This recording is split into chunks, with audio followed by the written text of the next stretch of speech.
21वें episode की कहानी शुरू होती है जब सुल्तान अपने साथियों को ओरहान की गिरफ्तारी के बारे में बता रहा होता है। सुल्तान अपने साथियों को यह भी बताता है कि उसका भाई अलाउद्दीन घोड़े से गिरकर कुदरती मौत नहीं मरा होता बल्कि उसको जहर देके मारा गया होता है। इस पर सुल्तान के साथी सुल्तान से पूछते हैं कि आखिर ऐसा कैसे हो सकता है। तो सुल्तान महमद कहते हैं कि हमारी सल्तनत में कोई ऐसा गद्दार है जो बड़े ओहदे पर फाइज है और उसी गद्दार ने मेरे भाई को मारने में अहम किरदार अदा करा है। इस सारी डिस्कशन के दौरान सुल्तान के एक साथी के चेहरे की रंगत उड़ती हुई दिखाई जाती है और ऐसा पोर्ट्रे करा जाता है कि वो गद्दार कोई और नहीं बल्कि यही पाशा होता है। दूसरी तरफ शहनशाह की रातों की नींद उड़ चुकी होती है क्योंकि उसको पता चलता है कि शहजादा ओरहान उसकी नाक के नीचे से भाग चुका है। ऐसे में शहनशाह अपने कमांडर लोकस को बुलवाकर उसको ठीक ठाक सुनाता है और ऐसा कहता है कि मुझे पूरा शक है कि उसको फरार करवाने में तुम्हारा ही हाथ है क्योंकि तुम नहीं चाहते थे कि मेरी शादी मारा खातून से हो और मैं शहजादा ओरहान को सुल्तान महमद के हवाले करूं। और इसी शक की बुनियाद पर शहनशाह अपने भाई द मैथ्यू को हुक्म देता है कि कमांडर लोकस को गिरफ्तार कर लिया जाए। और फिर सुल्तान महमद शेख से मुलाकात करते हैं और कहते हैं कि अब ओरहान का गेम खत्म हुआ,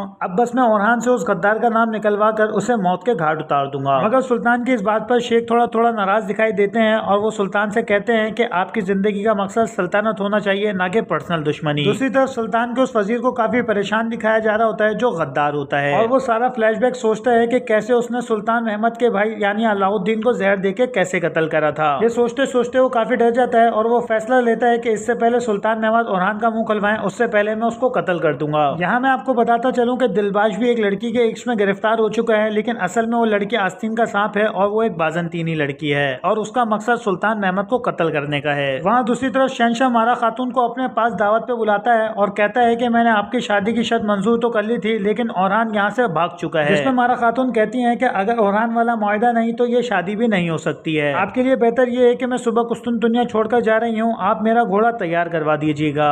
जिस पर शहनशाह कहता है कि मैं कैसे भी करके ओरहान को तुम्हारे पास लेकर आऊंगा, बस तुम मुझसे शादी कर लो। जिसमें मारा खातून कहती हैं कि पहले ओरहान फिर शादी और बस मैं कुछ और नहीं सुनना चाहती, बस सुबह आप मेरा घोड़ा तैयार करवा दीजिएगा। दूसरी तरफ सुल्तान ने ओरहान को जहाँ गिरफ्तार करके रखा होता है, सुल्तान महमद रात को उससे पूछताछ के लिए उसकी तरफ निकल जाते हैं मगर सुल्तान से पहले वो गद्दार वजीर ओरहान के पास पहुंच जाता है और जैसे ही सुल्तान वहाँ पर पहुंचते हैं तो देखते हैं ओरहान वहाँ से गायब होता है और वो गद्दार वजीर वहीं खड़ा होता है। जिस पर वो गद्दार वजीर कहता है कि सुल्तान मुझे शक था कि ओरहान भाग जाएगा इसलिए मैं पहले से यहाँ पर आ गया मगर मेरे यहाँ आने से पहले ही ओरहान यहाँ से भाग चुका था। जिस पर सुल्तान महमद बहुत ज्यादा गुस्से में आ जाते हैं और वो चिल्लाकर कहते हैं कि सब खत्म हो गया, उस गद्दार ने सब कुछ खत्म करके रख दिया। लेकिन एपिसोड के एंड में हमें दिखाया जाता है कि ओरहान को भगाने वाला कोई और नहीं बल्कि सुल्तान का मौजूद साथी शेख होते हैं। तो बस 21 एपिसोड की कहानी यही एंड कर दी जाती है। बाकी ड्रामे की कहानी जानने के लिए हमारा चैनल सब्सक्राइब करें और हमारे साथ जुड़े रहें।